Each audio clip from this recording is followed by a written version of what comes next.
이재명 대통령 행보에 보수 언론조차 공격은 하면서도 인정은 하는 상황, 정말 신기합니다. 특히 일에 관해서는 A급 리더는 어떻게 일하는가 라는 부분에 있어 우리는 지금 실시간으로 목격하고 있는데, 앞으로 빠른 시일 안으로 느낄 수 있는 이재명 대통령의 효능감을 예언해 다시 역주행하고 있는 분석 보시고 이어가 보겠습니다. 그러니까 그런 고민이에요. 이게 지금 대통령직이 어려운 자리라는 건 이제 그렇습니다. 국민들이 다 알아요. 예. 얼마 전까지만 해도 저거 아무나 해도 되는 거 아니야? 라는 착각을 했을지 모르겠으나, 그죠? 노무현 대통령은 이렇게 내가 밀 힘이 요거밖에 없는데 이것만 조용히 밀면 되는데 그것 좀 안에 좀 자리 좀 만들어야 될까 이가 이러니까 저 안에 있는 사람들이 네가 먼저 해 이러고 막 그죠. 그러는 거예요. 근데 이제 그 문재인 대통령은 본인이 할 수 있는 만큼만 이렇게 별 말 없이 하시는 스타일이셨어요. 그죠? 그러니까 좀 답답하다 그러긴 했어요. 근데 그 다음에 좀 확 밀어버릴 것 같은 사람이 후보가 됐는데 떨어져 버렸네. 그죠? 이제 왜냐하면 그러죠. 이재명 후보가 네. 된 거는 저는 이 요인이 있다고 봐요.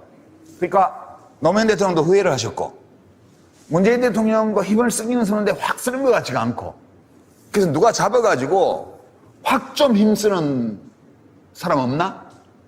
이런 것 때문에 이재명 후보가 된 것 같아요. 제가 보기에는. 그죠? 근데 지금 이제 딴 사람 뽑아놨더니 지금 마음에 안 들어요. 근데 이 자리가 이렇게 어려운 자리입니다, 사실은.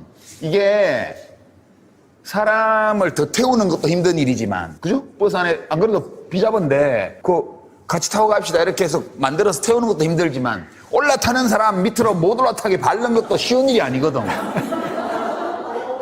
지금 그게 잘 안 되는 거예요. 그죠? 그런 거여서 저는 이 대목이 이 책 전체를 통틀어서 저는 가장 인상적이었어요. 이 네. 후회요.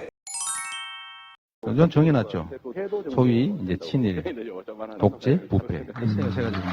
저는 우리 사회가 이 세 가지 문제 한 번은 정리하고 넘어가야 된다고 생각합니다. 예, 이걸 정리 안 하니까요. 정의가 없어요. 그냥 힘센 게 정의예요. 돈 많은 게 정의예요. 그러니까 사람들은 기회를 다 잃었어요.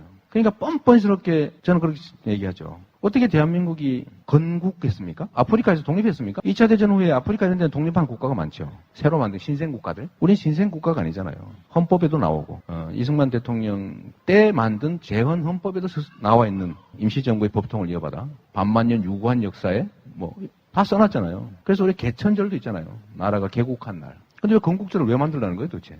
시대에 따라서 원하는 정치인의 양상이 달라지는 건데, 네. 그때는 우리나라에 이제 그런 게 더 중요하고 필요했었던 시점이 있었고, 지금은 이미 안정화된 고도 선진국인데 신념을 앞세워가지고는 그냥 부러진다 다. 그렇죠. 그것보다는 일을 얼마나 효율적으로 잘 해내서 국가의 역량을 최대치로 끌어올릴 것이냐, 이 포인트에 중점을 두는 정치인의 필요성이 대두된 시대 아니냐, 저는 또 그렇게 생각합니다. 네, 공감합니다. 새 정부의 성패는 임기 첫해, 특히 취임 100일에 사실상 결정된다는 게 다수 전문가들의 지적입니다. 이 기간 대통령이 어떤 메시지를 내고 어떤 정책을 우선순위에 두는지로 판가름 난다는 겁니다. 이 시기에 국정 동력을 얻지 못하면 남은 4년은 수습과 방어의 시간으로 채워질 뿐이라는 지적입니다. 윤석열은 취임 석 달이 채한데 지지율 30% 선이 무너졌고 이후 지지율이 회복되지 않은 채 끝내 탄핵당했습니다. 이재명 정부의 100일이 주목되는 이유입니다. 제발 성공한 정부로 남을 수 있게